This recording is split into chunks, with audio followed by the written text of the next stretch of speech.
हरे हरे हरे रामा हरे रामा रामा रामा हरे हरे गोविंद।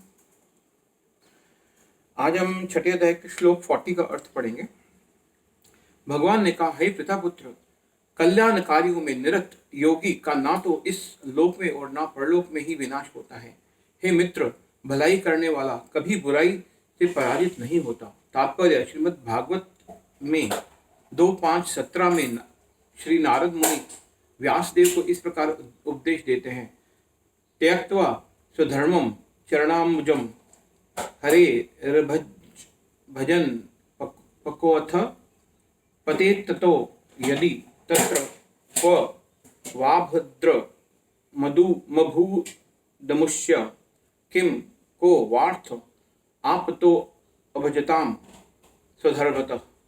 यदि कोई समस्त भौतिक आशाओं को त्याग कर भगवान की शरण में जाता है तो इसमें ना तो कोई क्षति होती है और ना पतन। दूसरी ओर अभक्त जन अपने अपने व्यवसायों में लगे रह सकते हैं, फिर भी वे कुछ प्राप्त नहीं कर पाते। भौतिक लाभ के लिए अनेक शास्त्रीय तथा लौकिक कार्य हैं।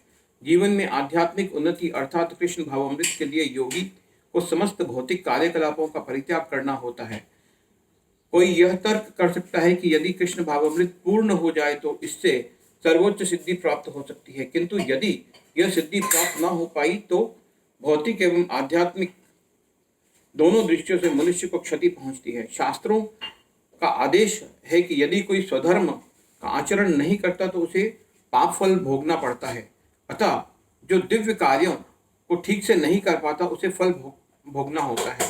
भागवत पुराण आश्वस्त करता है कि असफल योगी को चिंता करने की आवश्यकता नहीं है। भले ही उसे ठीक से स्वधर्म चरण न करने के फल भोगना पड़े तो भी वह घाटे में नहीं रहता, क्योंकि शुभ कृष्ण भावामृत कभी विस्मृत नहीं होता।